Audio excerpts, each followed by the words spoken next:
Casa Organizada, da autora do blog e best-seller Vida Organizada, Thaís Godinho. A arte da organização para transformar a casa e a rotina de quem não tem tempo. Editora Gente. Capítulo 1. A casa como nosso santuário.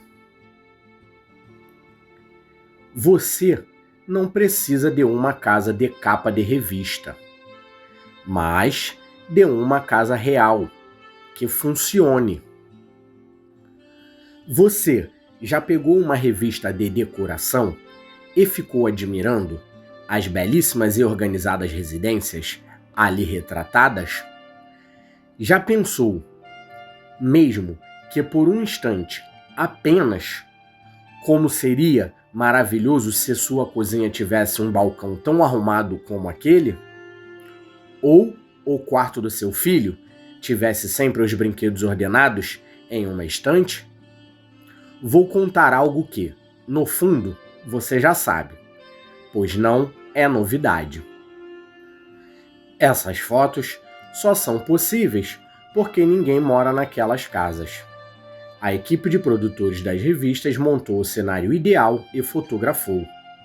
Mesmo as casas de pessoas reais, quando fotografadas, sofrem um processo de arrumação e limpeza considerável para estarem prontas para ser fotografadas.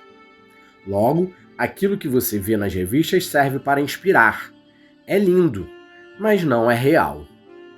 É mais ou menos como quando a gente vê a foto de uma modelo na capa de uma revista sobre boa forma e acha que aquele é o corpo ideal. Fica buscando maneiras de chegar àquele estado, fazendo dietas e acreditando em um mundo sem edição de imagens e ilusões. O fato de cada um ter um corpo, um estado de saúde, um metabolismo, não importa. O foco é chegar a modelo da revista. Isso não significa que você não possa ter um modelo para se inspirar, mas precisa diferenciar o que é ideal do que é real. Com a nossa casa, é a mesma coisa. Cada família tem necessidades de espaço e organização diferentes, assim como rotinas e usos de cada cômodo que se distinguem entre si. Uma pessoa que mora sozinha e passa o dia inteiro fora tem uma casa organizada de forma diversa da família, com 5 pessoas e uma rotina que envolve alimentar filhos pequenos e lavar uniformes. Lembre-se também de que organização é diferente de arrumação. Organizar é encontrar soluções. Arrumar é apenas colocar no lugar. Se você apenas arrumar a sua casa, vai perceber que muitos objetos parecem não ter lugar e a bagunça ficará, no máximo, disfarçada, dentro de caixas, gavetas e armários. Quer arrumar a casa? É muito fácil. Compre uma caixa bem grande e jogue todas as tralhas dentro dela. Em seguida, coloque na parte de cima do armário. Casa organizada? Que nada. Você apenas escondeu a bagunça, o que pode ser útil em situações emergenciais, mas não é a solução que fará com que sua casa tenha um espaço legal, sem tralha, apenas com objetos úteis ou que você ame. Neste livro, você verá que, para organizar, é preciso percorrer 5 passos preciosos, em que arrumar é apenas um deles. Organizar a casa tem a ver com a funcionalidade dela. É você precisar da chave e encontrá-la em menos de 10 segundos. É buscar um documento e não precisar revirar suas pastas para encontrá-lo. É, acima de tudo, proporcionar conforto e tranquilidade para você e sua família no dia a dia. Ninguém quer entrar em casa e se sentir mal com a bagunça. A casa é um lugar onde nos abrigamos e convivemos com as pessoas que amamos, constituindo um lar. Se a tratarmos como um templo sagrado, ficará mais fácil organizá-la e ter mais tranquilidade. Aqui vamos entender como a organização vai além de colocar coisas dentro de caixinhas. Nunca o conceito, abre aspas, pense fora da caixa, soou tão real. Vem comigo. Os 5 passos da organização. Eu acredito que o processo de organização da vida, como um todo, siga 5 passos para acontecer. Esses 5 passos caracterizam o método vida organizada. Para organizar qualquer coisa, inclusive a nossa casa e a vida doméstica. 1. Destralhar. 2. Organizar. 3. Arrumar. 4. Manter. E 5 e último, curtir. Destralhar significa tirar do seu espaço tudo aquilo que não serve mais, que você não usa, sua família não usa e de que você não gosta. Para falar a verdade, você nem sabe exatamente por que aquilo ainda está na sua vida. Isso vale não apenas para o espaço físico, mas também para sentimentos, relacionamentos e decisões. Não é possível organizar tralha. Logo, para organizar, é preciso destralhar.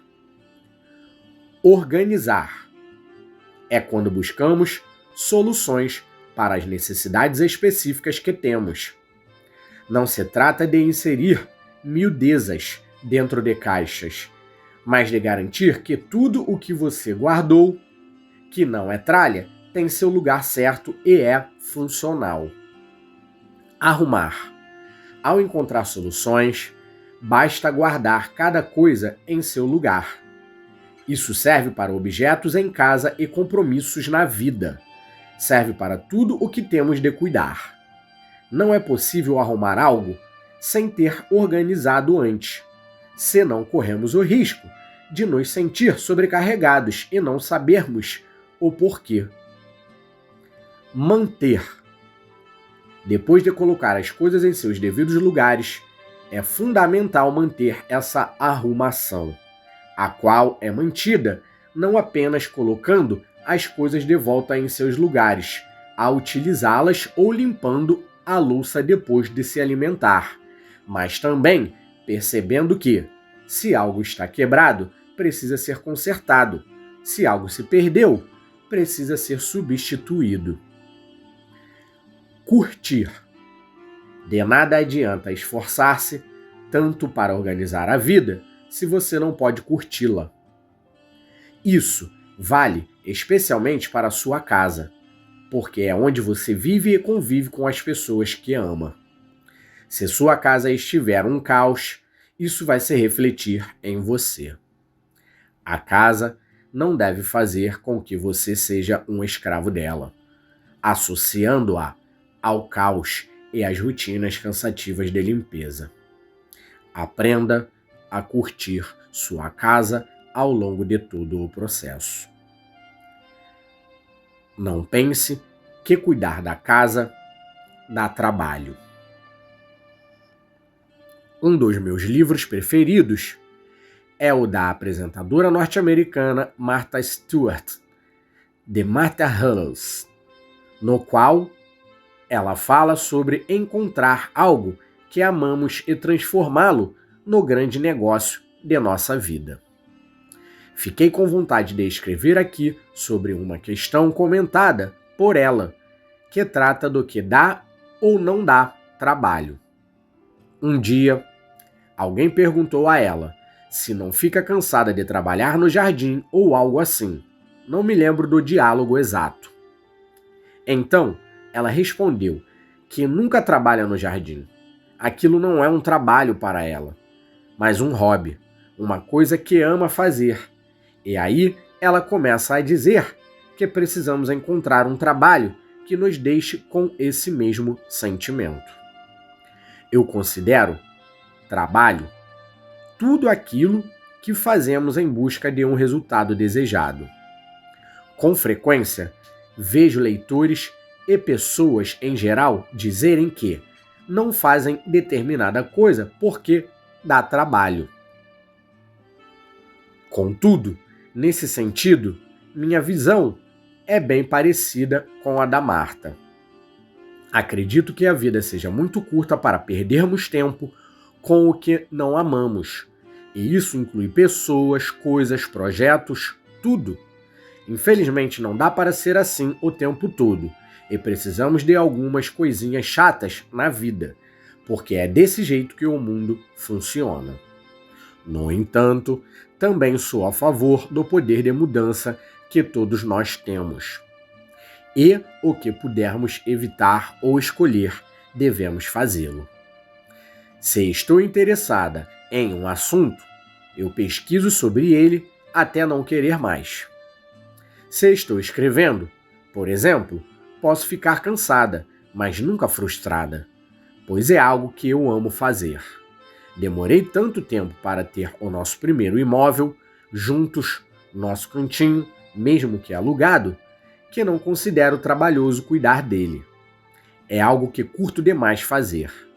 Vejo minha casa como um lugar sagrado, que representa tudo o que somos, nossa família, e que é um ambiente funcional para nosso dia a dia. Nosso primeiro apartamento tinha proporções medianas, 67 metros quadrados, o que é pouco para alguns e enorme para outros. Eu o considerava enorme. Não conseguia me imaginar morando em um lugar maior, especialmente porque nós não precisamos. Sempre imaginamos que quão maravilhoso seria se morássemos em um lugar maior e com quintal, varanda gourmet ou o que quer que seja. E isso é bom, pois nos impulsiona em direção aos nossos sonhos. Entretanto, não podemos ficar frustrados só porque, por enquanto, isso não faz parte da nossa realidade. Devemos ir atrás do que queremos, sim, mas devemos, durante esse processo, amar quem somos e como é a nossa casa hoje. O que eu quero dizer é que essa rotina diária de manutenção da casa é uma curtição enorme para mim.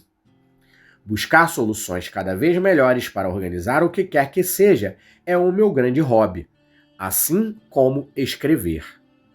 E você pode pensar: ah, Thaís, você trabalha com organização, então é fácil falar.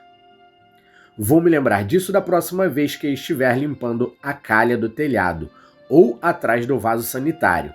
Duas coisas que não considero assim tão agradáveis, mas faço numa boa. Trabalho com organização, gosto do assunto, mas não significa que eu seja perfeita. Longe disso. Eu não preciso ser, nem você. Não estamos buscando perfeição em nenhum aspecto da nossa vida, muito menos quando se trata dos cuidados com a casa. Portanto, você pode, muitas vezes, ficar desanimado para limpar a casa ou para cuidar da sua família, porque dá trabalho. Talvez não seja de motivação e força de vontade que você esteja precisando, mas de uma mudança de perspectiva. Pergunte-se a razão de não amar sua casa. Será que é por ter muita tralha? Você acha que tem pouco espaço? Horas, precisamos do mínimo. Se há pessoas que vivem em um cubículo de 10 metros quadrados ou até menos, qualquer ser humano pode. Não estou dizendo que deve. Devemos pensar num fato incontestável. Quando morremos, não levaremos nada. Vale a pena ter a casa entulhada de coisas e viver frustrado? para o resto da vida? Se for o seu caso, destralhe sua casa. Abrir espaço propicia um leque de possibilidades. Você passará a gostar mais da sua casa porque terá nela somente o que de fato ama ou é útil, sem olhar para aquela pilha de revistas em um canto e falar: ai. O mesmo vale para limpar e cozinhar. Quais suas motivações? Em casa, precisamos cozinhar por causa do nosso filho. E ele precisa comer direitinho todos os dias. Da mesma forma, eu também quero comer alimentos frescos diariamente. Quando vejo algumas pessoas falarem que cozinhar todos os dias dá trabalho, eu não consigo entender o conceito por que gosto de cozinhar. Não vejo como trabalho. Parafraseando Martha Stewart, eu penso que cozinhar é um barato e que estou fazendo o melhor por mim e pelo meu filho. Também não vejo como trabalho limpar e desinfetar o vaso sanitário, mas como uma tarefa normal que preciso fazer para manter minha família saudável. Já tive uma rotina terrível, que se resumia a sair de casa antes das 6 horas para trabalhar e a chegar depois da meia-noite da faculdade, todos os dias. Eu ficava extremamente cansada e meu objetivo principal era dormir. Como era temporário, não me desesperei, apenas fiz o melhor possível. E os fins de semana eram os dias de limpar a casa, sábado e domingo.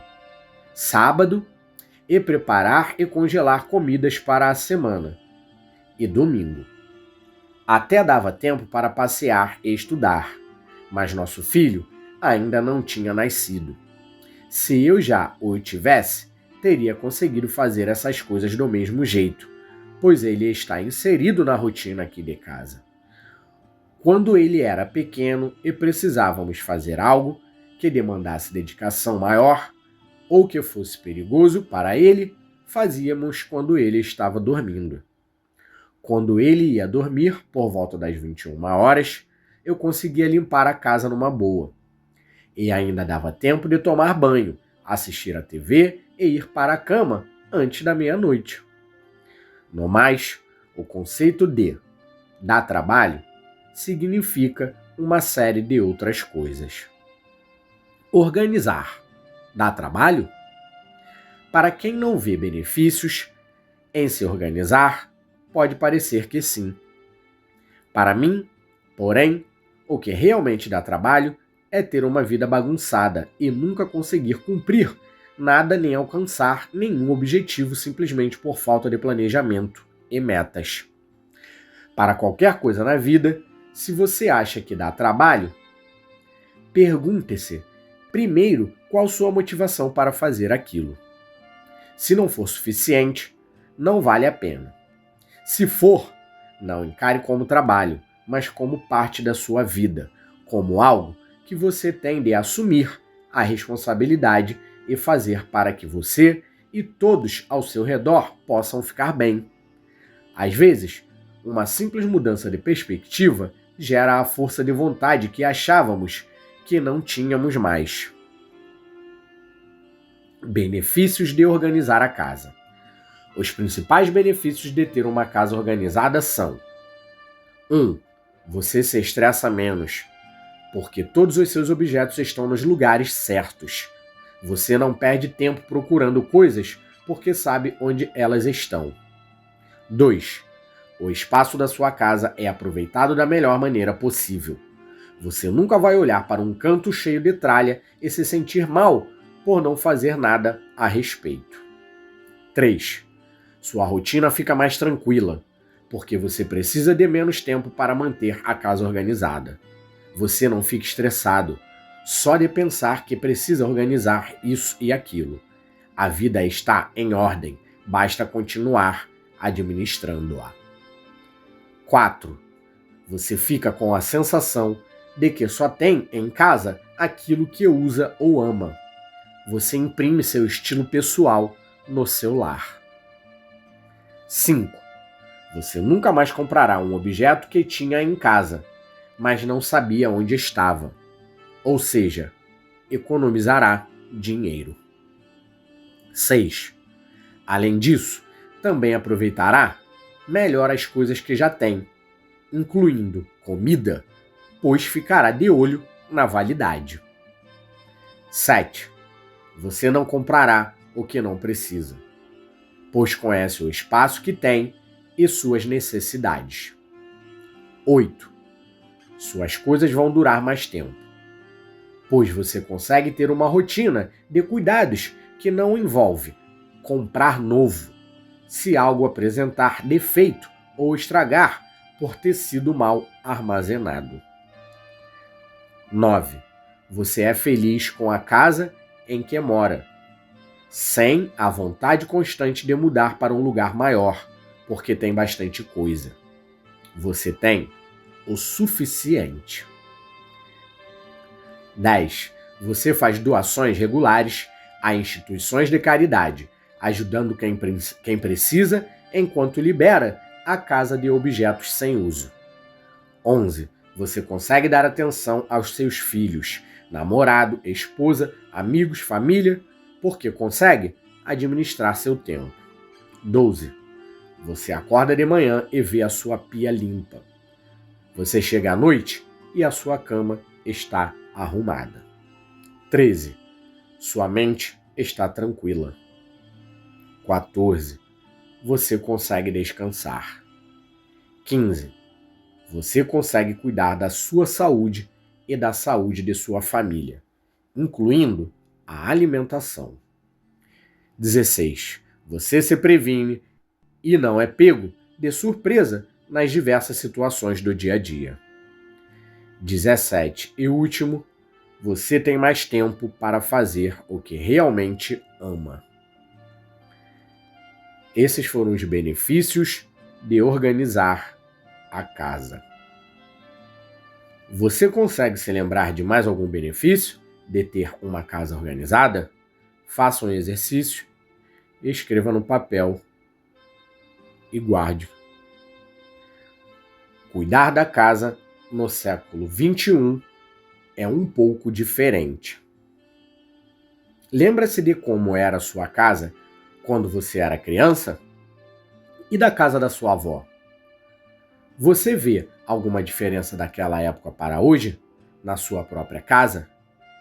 Mesmo que ainda more com outras pessoas ou com seus pais, você certamente deve ter reparado que as coisas estão um pouco diferentes.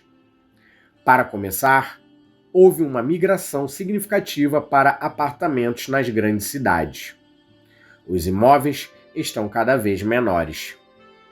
Vemos famílias de 4 a 5 pessoas ou mais vivendo em um imóvel com menos de 60 metros quadrados.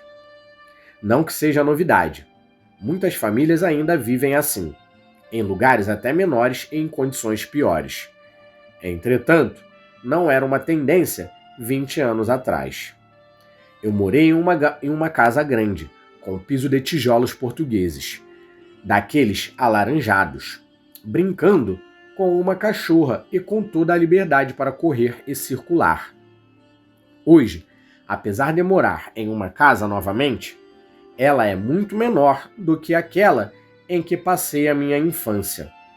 Antes disso, passei por outros 3 apartamentos, todos bastante pequenos do meu ponto de vista. Não que morar em um lugar pequeno seja ruim. Não é. Há uma série de vantagens, como nos obrigar a ter menos coisas. Considero isso uma tendência a ser observada. Morar em um imóvel menor traz mudanças consideráveis no estilo de vida das famílias, o que afeta seu dia a dia, suas rotinas de limpeza e arrumação, e até seu grau de consumo. Além do quesito espaço, temos vivenciado grandes mudanças na estrutura das famílias, que vivem nas casas e na maneira como essas pessoas organizam toda a logística. Por exemplo, em qual das situações a seguir você se encaixa? Mora sozinho? Casal, mas um fica em casa? Casal, ambos trabalham? Casal com filhos? Casal com recém-nascido? Mãe solteira? Pai solteiro? Família em que todos moram juntos? Pessoas com necessidades especiais? Talvez em mais de uma situação. Talvez em nenhuma. Esse é o nosso mundo atual. E o que precisamos entender é que quem vive na casa impacta diretamente as escolhas que envolvem decoração, organização e logística. Como poderíamos pensar em organizar a casa sem levar em conta essa característica tão fundamental? O que mudou no mundo afeta o seu mundo. Ninguém ajuda ninguém nas tarefas de casa. Quem mora na casa deve ajudar. É trabalho em equipe. Thaís Godinho. Outro dia, estava ouvindo rádio e sintonizei em uma estação cujo locutor comentava sobre dicas de gestão do tempo para mulheres. Ouvi quais seriam as tais dicas e, em menos de 10 segundos, as tradicionais pérolas sobre mulheres e tempo surgiram. Como? Não é fácil para as mulheres se organizarem com tantos afazeres, trabalho no trabalho, trabalho em casa, cuidar do maridão, ou as mulheres têm essa jornada dupla, até tripla de trabalho, tem de se organizar, etc. Então, me deu um estalo sobre esse tipo de conceito que vem sendo reforçado já há algum tempo. Será que a revolução feminista serve somente para a mulher ter o direito de escolher trabalhar? Ou será que vai muito além? A revolução feminista é, na verdade, uma revolução de gêneros. Porque, afinal, a mulher não merece fazer jornada dupla, minha gente. Ninguém merece. A mulher começou a trabalhar fora de casa, mas quando chega, precisa cuidar de tudo, enquanto o homem continua apenas trabalhando fora e, quando chega em casa, ainda tem a mulher para cuidar dele? Por isso, hoje, eu, Thaís, proponho que a gente comece uma campanha contra esse estereótipo da mulher multitarefa, que acumula jornadas e muitas atividades. E não sou só eu que faço isso. Homens e mulheres têm vida com as mesmas atividades. Uma executiva que tem um filho implica que existe também um pai desse filho. Ele não trabalha? Ele não precisa de 6 meses de licença paternidade? Ele não pode se ausentar para levar o filho ao médico? Ou ir à reunião de pais? Toda vez que eu escuto alguém falar que as mulheres levam vantagem no mercado de trabalho porque sabem fazer muitas coisas ao mesmo tempo, eu considero isso um pensamento muito perigoso. Todo ser humano, independentemente do gênero, pode ser capaz de se virar nos 30 e fazer muitas coisas ao mesmo tempo, porque a nossa vida hoje, em pleno século XXI, tende a ser maluca por si só e cheia de informação. Não só as mulheres. Atribuir essa qualidade a uma mulher é o mesmo que dizer, abre aspas, continua se virando por aí que eu continuo descansando por aqui, fecha aspas. No final das contas, o discurso feminista sempre bate no mesmo ponto. Direito de igualdade. Somente isso. Pois não é só a mulher que tem jornada dupla ou tripla. O homem também trabalha fora, habita casas e tem filhos. Fico contente de estar vivendo em uma época em que há tantas pessoas engajadas nesse movimento e acompanhando a mudança de diversas coisas. Entretanto, ainda falta muito. Depende de todos nós mães e pais de meninos e meninas ou simplesmente cidadãos do mundo, exerçamos em nossa casa, em nosso trabalho, o direito de ser seres humanos iguais. Por isso, eu proponho: pare de dizer que mulher é eficiente porque sabe fazer muitas coisas ao mesmo tempo. Pare de reforçar o pensamento de que mulher tem 2 ou 3 jornadas de trabalho. Pare de dizer que menino não pode brincar de boneca, ou de comidinha, ou de casinha. Pare de colocar as meninas da família para lavar louça, enquanto os meninos assistem à TV. Pare de dizer que é papel da mulher cuidar do marido. Pare de dizer que lugar de mulher é na cozinha ou no tanque. Pare de julgar uma mãe que trabalha fora. Pare de julgar uma mulher que contrata uma faxineira. Pare de reforçar a ideia de que homem não sabe fazer nada e que para ser bem feito, só fazendo você mesma. Nosso mundo está mudando e é papel fundamental de um livro sobre organização da casa abordar esses pontos, porque eles refletem diretamente o assunto de que estamos tratando aqui. Vamos falar também sobre nossas expectativas sobre uma casa organizada. Recebo muitos comentários do tipo: não sei como você consegue, relacionados aos cuidados com a casa e ao gerenciamento de todo o resto das minhas atividades no dia a dia. Tenho uma agenda cheia, trabalho com eventos e treinamentos diversos, viajo bastante e ainda usufruo de uma vida pessoal cheia de interesses e projetos. Já tentei diversas vezes escrever no blog, como nós fazemos em casa, mas essa pergunta sempre surge. Então, eu me dei conta de que talvez esteja faltando um detalhe importante no processo todo, ao tentar explicar o que acontece. Minhas expectativas não são altas. Além de todo o trabalho em equipe que temos em casa, eu aprendi a não me cobrar tanto. Pergunte a uma pessoa que limpa a casa qual a melhor sensação de todas, e ela responderá que é a de sentar no sofá com aquele sentimento de dever cumprido depois de uma faxina, pois a casa inteira está limpinha e cheirando a lavanda. Eu também adoro essa sensação.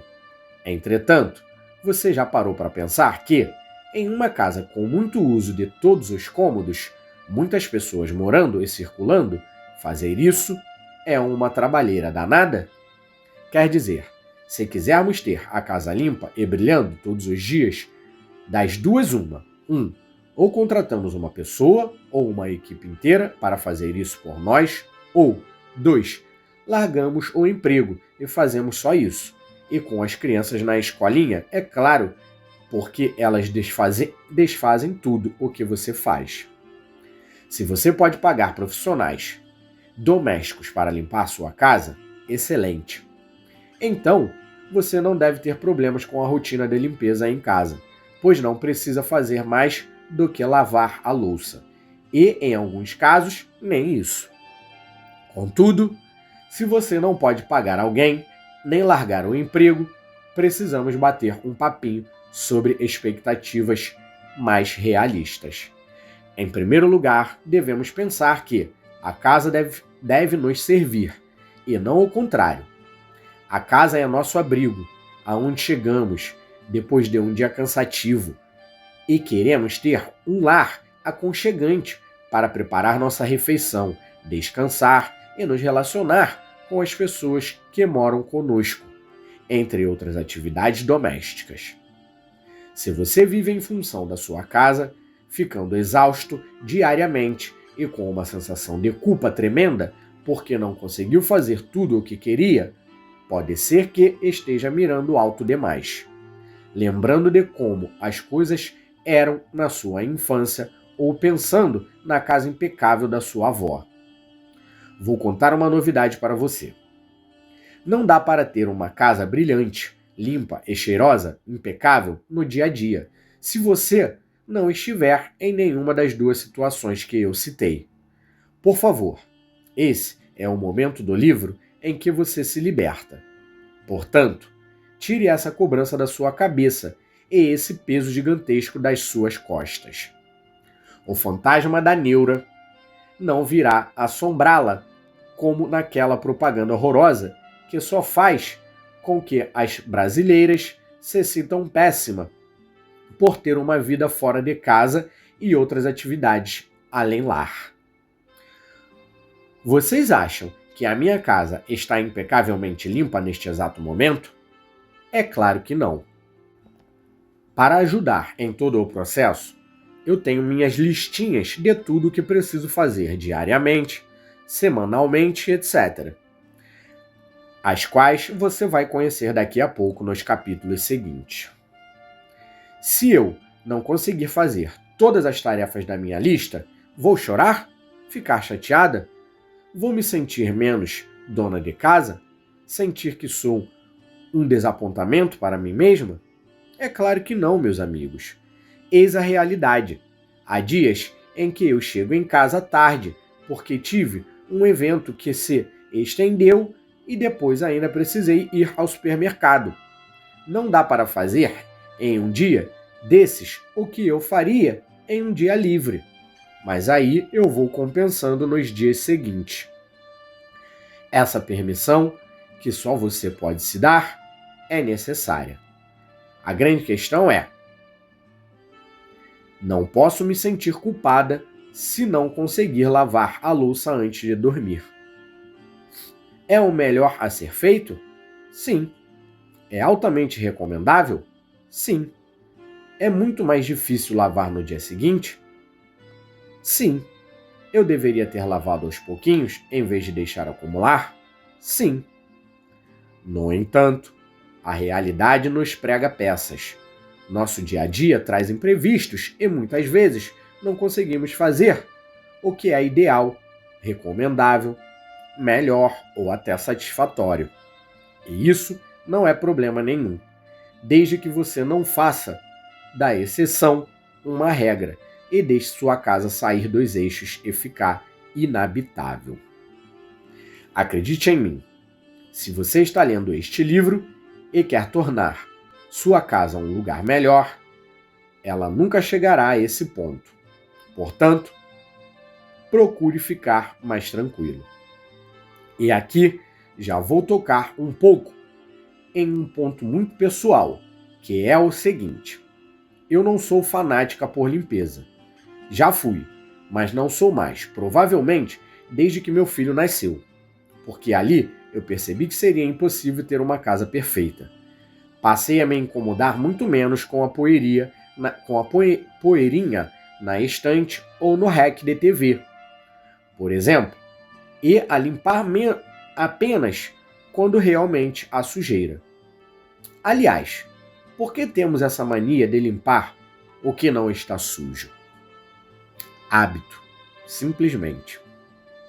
O brasileiro tem o hábito de limpar só porque está na rotina.